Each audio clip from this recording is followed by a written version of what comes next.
আমার মতো এমন একটা দয়ালু মনিব, এমন একটা মেহেরবান মাওলার থেকে কে দূরে সরাই দিল? কেন সরে গেলি বাজান? এই যুবক ছেলেরা বলো না বাপ। আজকে যারা তোমাদের চেহারা দেখলে অনেকেরই তো বোঝা যাচ্ছে একটা সেজদা কপালে জোটে নাই। এখানে অনেক ছেলে আছে, এখানে আমারে বললে আমি দাঁড় করাইতে পারো, আমি চেহারা দেখলেই বলতে পারো। নামাজ যারা পড়ো নাই, বলো না বাপ, আল্লাহ কি অপরাধ করছে?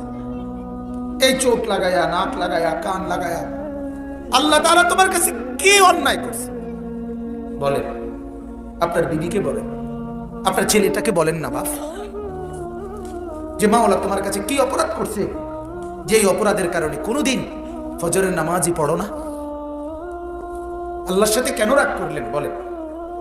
আপনারা যারা নামাজ পড়েন না বাবা, বলেন না আপনারা কেন রাগ করছেন আল্লাহর লগে? বলেন না, একটা ভাই বলেন না, এই দাঁড়ান না, একজন একটা নাফরমান দাঁড়াও না, একটা নাফরমান দাঁড়াও না। আজকে যারা নামাজ পড়ো নাই ডাকাত, তুই দাঁড়াস না, খারাপই না তুই, ওই ডাকাত খারাপ, দাঁড়া তুই বেটা। কি বলবি বল, কি কারণ হইতে পারে নামাজ কেন পড়লি না? আল্লাহকে সিজদা দিতে নারাজ কেন বল বেটা? মালিক তোর সাথে কি অপরাধ করছে? কি রে বেটা, সারাদিনে বিড়ি খাও, লজ্জা করে না? তোমার বিবি পর্দা করে না, তোমার শরম লাগে না? রাস্তার সমস্ত বখাটে দুশ্চরিত্র তোমার বউরে দেখে দেখে হাসে, তোমার বোনরে দেখে দেখে হাসে। তুমি মরে যাওয়া উচিত বেটা, মরে যাওয়া উচিত বেটা। তুই বেটা যার বিবি বেপর্দা, সে আবার স্বামী কিরকম? তে বেটা কোনো বেড়াইতে না বেটা। যার মেয়ে বেপর্দা, সে আবার বাপ কিসের মিয়া? তুমি আবার কিসের বাপ মিয়া? জিন্দিগি বুঝু বাতের থালা? বলেন, আমারে মাফ করবেন, আমি শক্ত হলেও কিছু করার নাই, আমার আবেগ আমাকে বলতে হবে। আমি আরেকবার আসবো না না আসবো সে কথা ভাবিও না। আমি নতুন আসছি না পুরাতন আসছি এটা দেখারও দরকার নাই। আপনারা আমারে চেনেন না না চেনেন এত কিছু আমার ভাবার দরকার নাই। গায়ে লাগে না ফিডে লাগে এত তান চিন্তা করার দরকার নেই। আপনি বিবেককে বলেন, আপনি আপনার বিবেককে প্রশ্ন নাহলে জবাব দেন। দাঁড়ান, আপনি বাড়ার মতো কথা বল, আমরা শুনবো। কি কারণ থাকতে পারে? আপনার বিবি কেন নামাজ পড়ে না?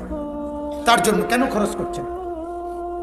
যে ছেলেটা নামাজ পড়ে না তার বিদেশের টাকা কেন জোগাড় করছেন মিয়া? মুসলমান লজ্জা লাগে না? ওই ডাকাইতের হাতে ছেড়ে দেন। তুই তোর কামাই তুই কর বেটা, লাগতো না তোর ভাত আমার বেটা, আল্লাহ তোমারে খাওয়াবে। আমি বললাম তোমার ফুতের বিদেশের টিয়া দিয়ে চলতে আর দুনিয়ার মানুষে ভাত খায় না? হ্যাঁ, কয়জনের ফুত বিদেশ থেকে খাবাইয়া একটা আলগি দিয়ে লাইছে আমরা জানি না? হ্যাঁ, আল্লাহ তাআলা যার ফুত বিদেশ নাই তার ভাত নাই।